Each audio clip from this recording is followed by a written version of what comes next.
Welcome to the Coaches Show. I'm Darrin Joins, Williamson County Schools Athletic Director. We're here talking about tonight's WCTV football game of the week.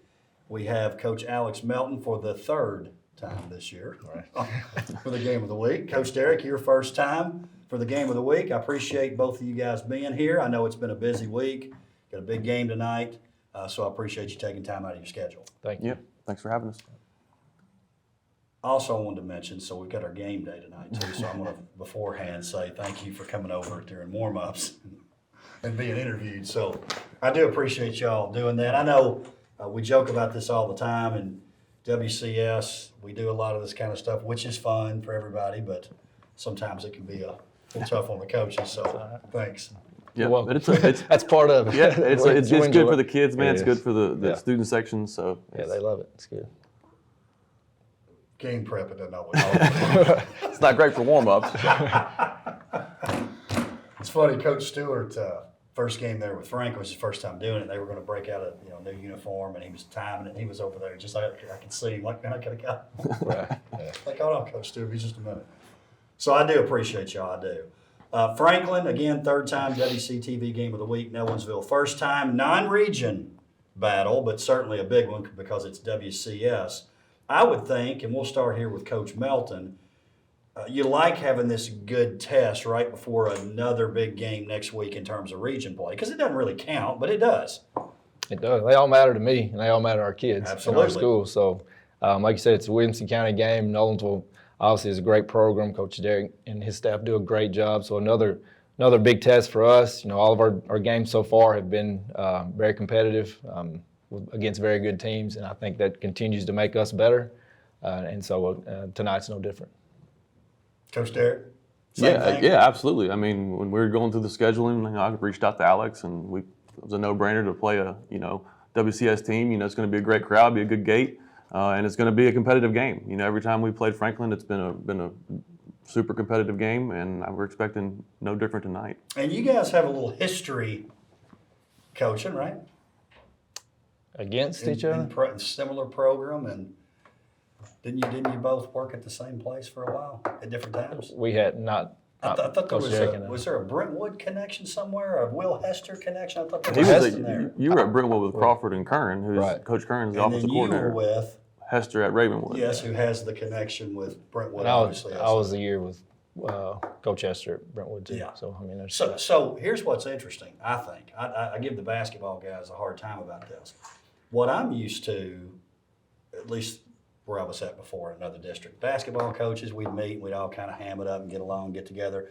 Our football guys, it was a little more tenuous in the meeting. When I come here, basketball's still fine, but our football meeting, I tell people this all the time, nobody gets along and is cooperative like you guys are in football. It is actually impressive to watch. And I think some of it's because you know each other. You've coached against one another as assistants, or you coach with Coach Hester, or you were at different programs together, and not in this case, but I think that has something to do with it. Would you agree with that, Coach Melton? I agree. I mean, there's not a staff in Williamson County that we've played or been against that we don't respect, greatly. And even Coach Stidham coming in last year and Coach Stewart this year, they're great men, have great staffs, and so it's, we get along. I get along. I think Coach Derrick, same thing with him. I think we all get along great, and we communicate, and there's a level of respect there too between all of us, and so I think it's a good thing. I do too, Coach Derrick. You've noticed that, obviously. Yeah, I think they're all good football coaches, obviously, but I think they're all good men too, and that helps to gain that respect factor. And I think we all fight some of the same battles, being in Williamson County and coaching in the county. So I think. I don't think there'd be any hesitation for any coach to reach out to another coach about advice or whatever it may be. So I think it's healthy competition, and the respect factor and the fact that everyone gets along makes it even that much more fun. Well, not to keep going on about it, but like when we did the workout back in the spring, it was so neat to see you guys go, I'll have my assistant, he'll help do this, and we'll help do that. I want to let you know, and if you don't realize it, it's not typical. It's pretty special, really. Right. It is. So I know I appreciate that, and I think your teams benefit from it. Your communities benefit from it, so I know we're certainly proud of it. So I want to thank you guys for that. Let's talk a little game history. So only played in Nolensville. played one game in 2016. Coach Hester likes to remind Coach Stidham that that was the first game with Nolensville because they played South Oh Gibson. yeah, I remember. And you were I was there. you were involved too. So that's not really a season. So 2017 was the first full season playing games. But you guys have already played 3 times, which I thought was kind of neat. This is the 4th time. As you were saying, Coach Derrick, been some great matchups. The first matchup was at Franklin in 19, a Franklin win. The last 2 years, Nolensville with wins, but great games all the way around. Coach Derrick, tell our audience about this a little bit. You play in 19. There's 2-year football contracts, so somebody could look and go, the 2020 game is missing, so we don't want to relive COVID. No, we do not. But talk about why that didn't happen in 2020. Yeah, so we had an issue there with the contact tracing and everything like that, to where we really didn't have enough players to field a competitive team. And then we had a region game that week coming up against Tullahoma. So Coach Olive, being gracious enough, allowed us to postpone that game to another week. And the only week we had available was the week against Franklin. Coach Webb was very cooperative in that regard as well. So that's why that game did not happen. We had to play a region game in place of that one. Coach Melton, we don't want to talk about the COVID years. Yeah. No, I mean, You you were- can ask me about them. I was at Summit. We'll You were talk. at Summit at the time, and what I thought was interesting, not the case with what happened with you guys, but I kind of jokingly said this behind the scenes. Y'all obviously had a great team, and everybody couldn't play the week they're supposed to play Summit. Like, man, Summit's not going to have a game. Worked out well for Summit that year. So It really did. I'm not complaining. Because you got to rest up a little bit, but it was kind of funny that it was like, well, nobody will step up and play. Yeah. And Coach Derrick, what you did in 2020, which I thought was awesome, you played Brentwood. It probably wasn't ideal for your team, but you needed a game. And week 1, you played Brentwood. I know you were good buddies with Coach Crawford, like Yes, you sir. talked about, and Yep. he did it right. And he wouldn't try to beat you 70-0 if he could. And I thought that was a good thing too. Yeah, it was a good test for us out the gate. I think they went on to be state runner-up that year. So So it worked out okay. And listen, it's worked out okay for you guys at Nolensville too. Coach Melton, we talk about this, it seems like every time you're here, but I love this. 7 out of 10 of your games are WCS games. That's pretty cool. I think it's neat. And again, I think, Coach Derrick kind of mentioned this a while ago. It's great for the kids, the community. It creates excitement, and that's what, in the end, that's what it's about. I mean, we've got, when it comes down to wins and losses eventually, but I think, our student sections, I know their student section about every county in this school has a great student section, a great band, a great community, and everybody comes out and supports. And so it just makes for a great atmosphere every single week, and that's Friday night, high school, lights are on, and both schools are excited, and that's a great experience for those kids. You talk about those student sections, and certainly across the county we've got great student sections, but Coach Derrick, you take a look at a school like Franklin, they've been around since 1910. It's a long time. You guys, 2016, or not very long, not even 10 years old at this point. But y'all have kind of developed sort of a tradition almost already. I mean, your band's great, your game day experience is great. That little town in Nolensville, they love that team. Yep. All I hear all the time is, we need more bleachers. We don't have enough. I'm like, I know. Yep. It's a unique place, man. It really is. It's in Williamson County, but it still kind of has that small town football feel to it. Great community support. I mean, last year we had some games where it was standing room only, and it seemed like 10 deep on the sidelines. So great atmosphere for our players. Our band does a great job, as you mentioned. Student section's awesome. I think tonight with Franklin bringing their student section, I know they take pride in that. Should be a tremendous atmosphere in Nolensville. 2 wonderful student sections, and people that are on the same page like you talked about. Same thing at Franklin High School for sure. All right, let's talk about last week's games just a little bit. So WCTV game of the week, Indy Franklin, great game at Franklin. Couple of overtimes. Coach, I know it was a heartbreaker for your team the way that game ended, but there were so many positives in that game. One of the ones I looked at, and you have to be happy about this too, because I know you had mentioned this. Sometimes the best defense is not letting the other offense get on the field. Unless I looked at this wrong, I think you had the ball for like 20 minutes in the first half. We did. We ran the ball well, very well last week. Our Sean Gaka came in, did some good things. Kia Hamilton, I know you're going to mention here in a few minutes, but he's done a really good job last week of seeing things better, and hitting what he's supposed his path's been better on his runs. And so it was good. I mean, it helps. If you can control the line of scrimmage, you've got a shot in pretty much any football game, I believe. So that definitely helped. And every play counts. I know everybody talks about that last play that, Wilson goes to Young and the Indy guy makes a great play, but every play matters in the game. As I looked at this, and I'm not speaking for you, I got a feeling the main thing that you maybe kick yourself for, your team for, are the special teams plays. Special teams in got the us. first half. It's been good, for the year. And there's, Indy's been great on special teams all year, and they won that battle on last week, and so they ended up winning the football game. I think it came down to that in the end, but those are things we go back to work on and continue to work on and clean up. We put a lot of time into special teams. So again, it's like offense or defense. You look at your film, what adjustments need to be made, like you do every week, and the kids go back to work and we work on that. Well, it's obvious you guys are continuing to improve, like your team, Coach Derrick. Last week you played Glencliff. Let's face it, they were outmatched. It's a region game. You had to play them, no choice. You win 55-0, but I'm going to say this, and those watching may not agree with this, but I think as coaches, you guys will. Sometimes those games are nightmares. Yeah. Because you're like, okay, you're trying to convince your team, okay, we got to be ready, and every game they can, and maybe they can, but they kind of know. It's like, okay, coach, we're going to. And sometimes you can lay eggs in those games. You come out and you win 24-7 and you feel terrible. Your team took care of business. Yeah, and that's something that we've been really preaching all year, is that we're really focused on ourselves. With a young football team, inexperienced football team, we've been trying to find some consistency every week and maybe gain a little more consistency every week. So that really just took care of itself. We weren't really worried about who we were playing. It's about Nolensville. It's about us executing. It's about us getting better. And to our kids' credit, they went out there and did exactly what they're supposed to do when you play a team like that. Well, and again, you had to play them. You Yeah. just add them to the schedule. They're in the region. Let's talk about your regions just a little bit. Coach Melton, we've talked about this the last couple of weeks, so we won't spend a ton of time on it. But the only region game last week was your game with Indy. So everybody else hadn't played one yet. So we don't know a lot about what's going on with your region in terms of matchups. Now, we might think we do in terms of, well, they're playing well. But like you always say, Coach Melton, everybody's pretty darn close.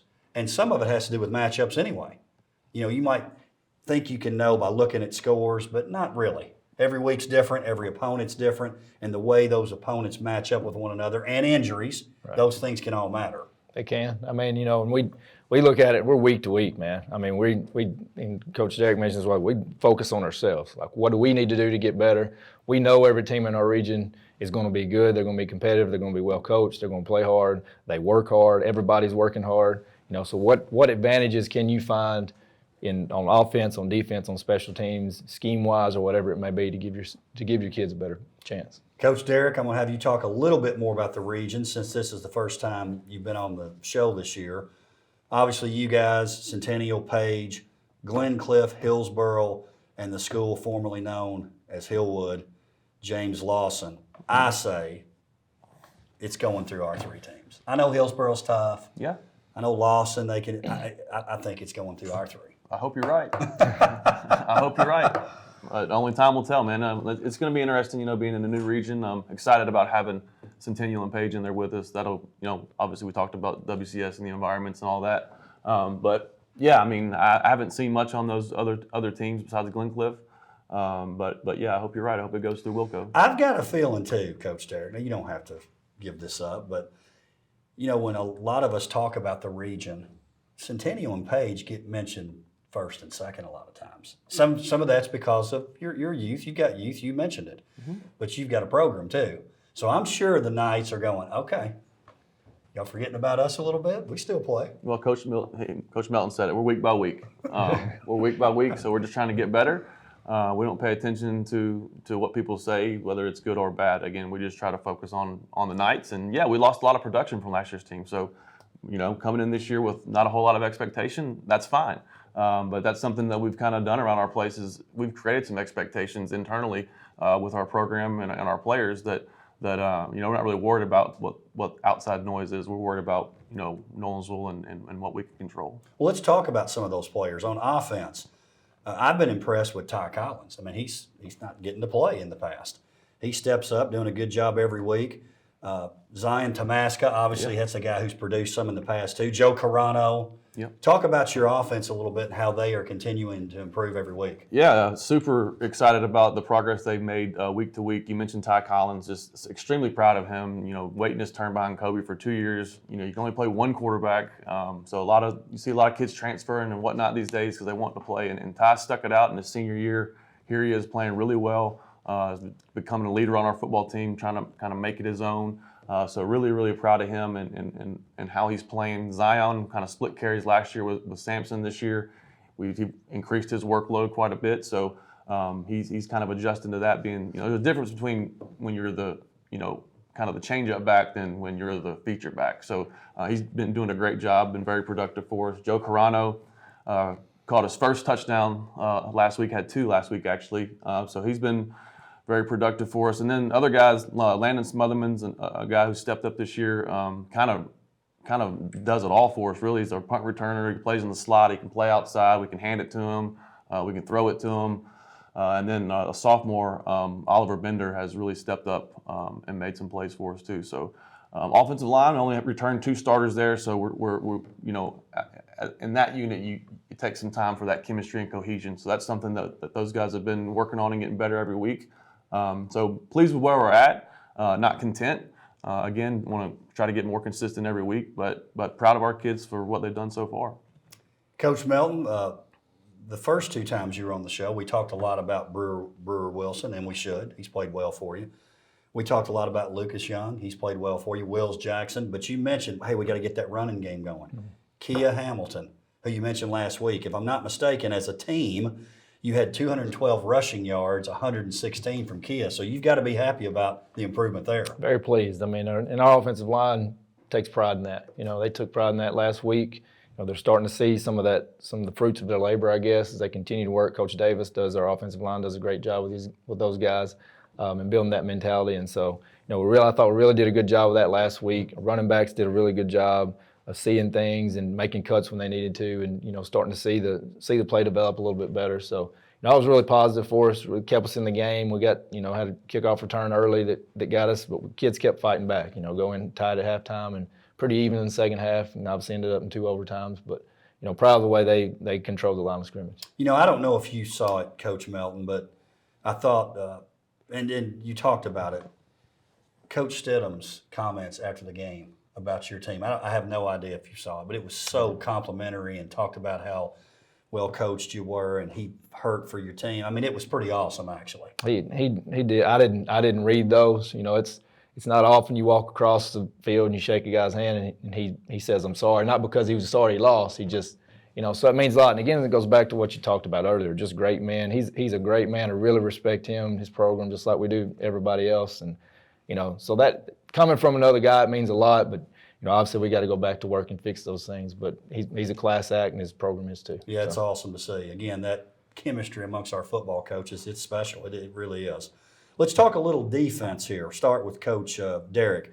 Both of your teams, because of your background and what you've done as head coaches too, your teams have a reputation for playing good defense. You've got to be pleased with the way you've played so far, Coach Derrick. I really am. Again, only had 4 starters coming back on defense, so a lot of inexperienced, playing some young guys over there on that side of the ball.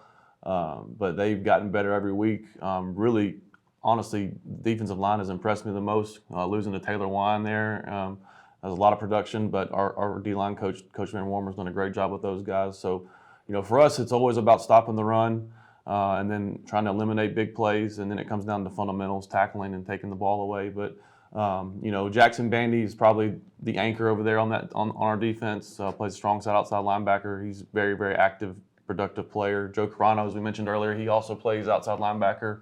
And then our 2 inside linebackers, Carson Kelly and Brendan Rexrow, 2 juniors, first year starting, have really played well for us.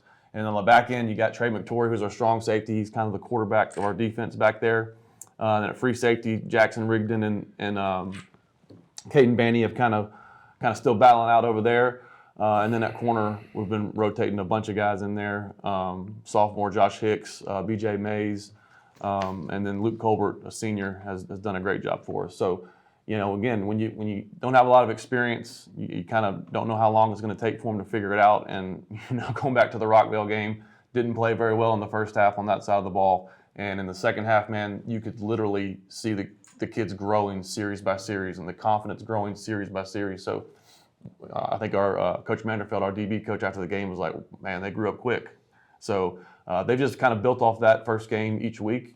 So yeah, pleased where they're at on that side of the ball. I'm glad you mentioned Trey McTorrey. Tate and I talk about this all the time because we love the multi-sport guy. Mm-hmm. Now, don't get me wrong. I'm one of those people that says if you really want to do one, do it.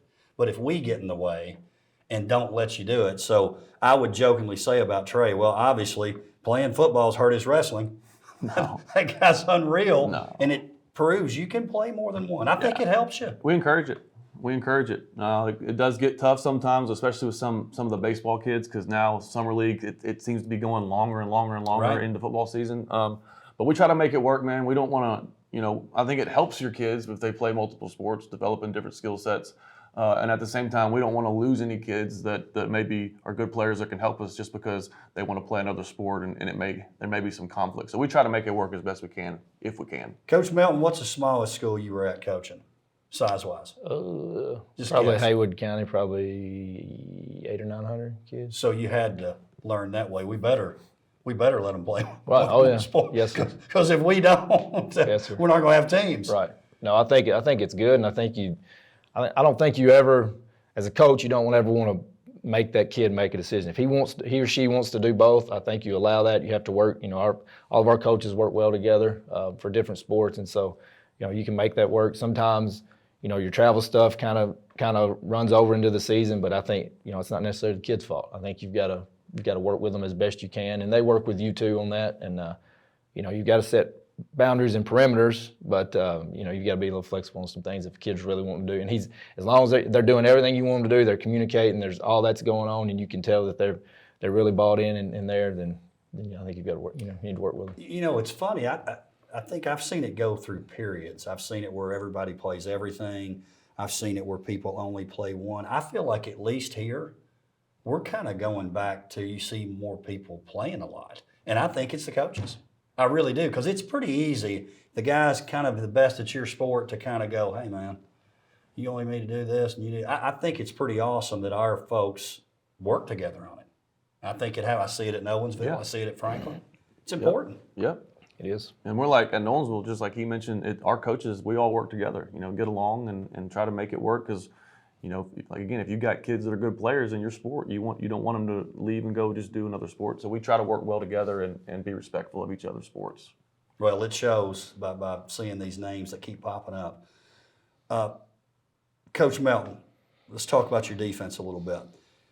Again, we talked about that keeping the ball. That had to help your defensive stats, the fact that Indy didn't have the ball. It did. That was good. It did. And I looked at the first half, I think they had, and part of it's because of the kickoff return. Right. So we immediately went back on offense. But I think they had 10 offensive plays in the first half, which, there was that. We had a mishap on a punt, so they had one play and they scored, and then we've got them off the field a couple of times, and we had the kickoff return or whatever. So, that played into it. But I think our kids' second half, when you're playing that option stuff, it's really hard to simulate in practice sometimes. So sometimes it takes them a series or two maybe to settle in and really get the speed of it and keys and all that stuff down. But I thought our kids did really well. Get to overtime, it's 10 yards, and we give them the fourth down, and they just get it over. And so we just got to keep playing. We got to play for 4 quarters. I've got to do a better job of coaching those kids through 4 quarters to not press. Sometimes I think, when it's a real close game, which we've been in pretty much every week, at least third and fourth quarter, they start pressing a little bit. Maybe they try to do something that's not their job or whatever to make a play, and it ends up, cutting back on us or whatever. So we've got to do a better job of just trusting your teammates, and our kids do that, and just fight, and just continuing to fight and fit for 4 quarters. Well, and you talk about, because somebody might look at this and go, oh, they give up 34 points. Well, first of all, it was double overtime, and the rules are kind of set up to score in overtime. But look at your team. You take out the special teams, the return. You take out the fumble, which gave them a short field. You gave up 3 points in regulation beyond that. So you have to be pleased.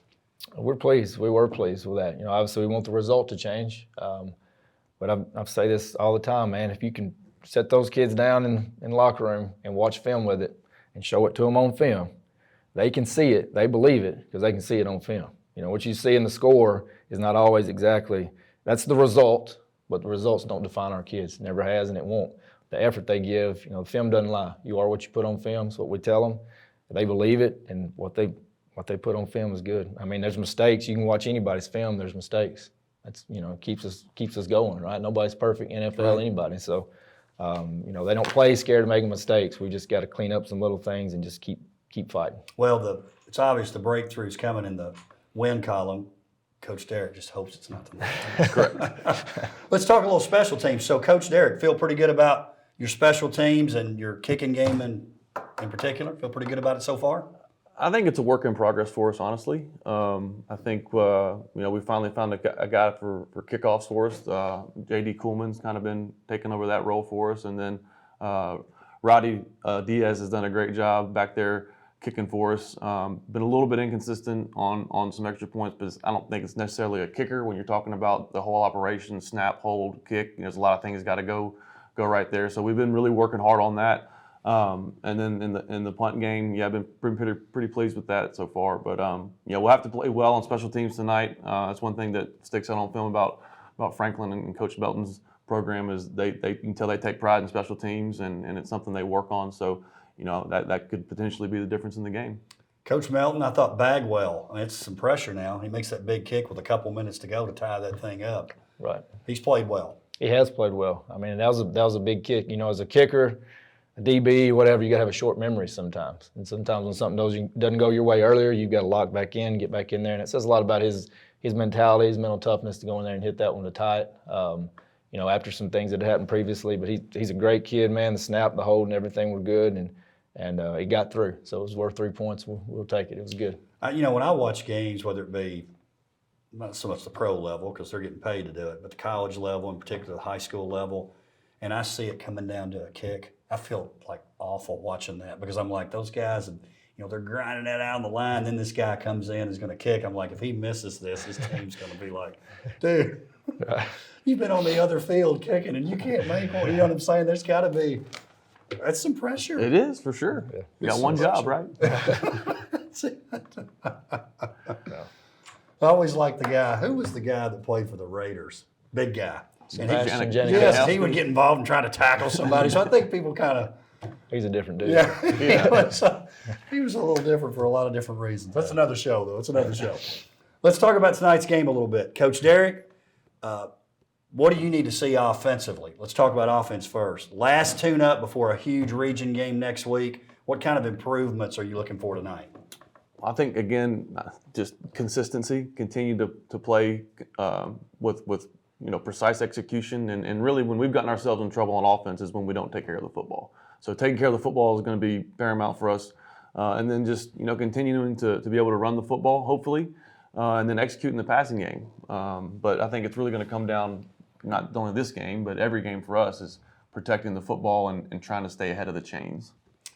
Coach Melton, how do you mirror what happened last week, which was passing game, running game, both being effective? I think they got to complement each other. We've got some receivers that have helped, I think, somewhat open up that running game a little bit. Now we get a running game going, maybe it'll help open that up too. So, it's on us to make those adjustments. Coach Collins does a great job of kind of seeing those things, but I think they have to complement each other. We have to protect the football, and we have to be able to run the football.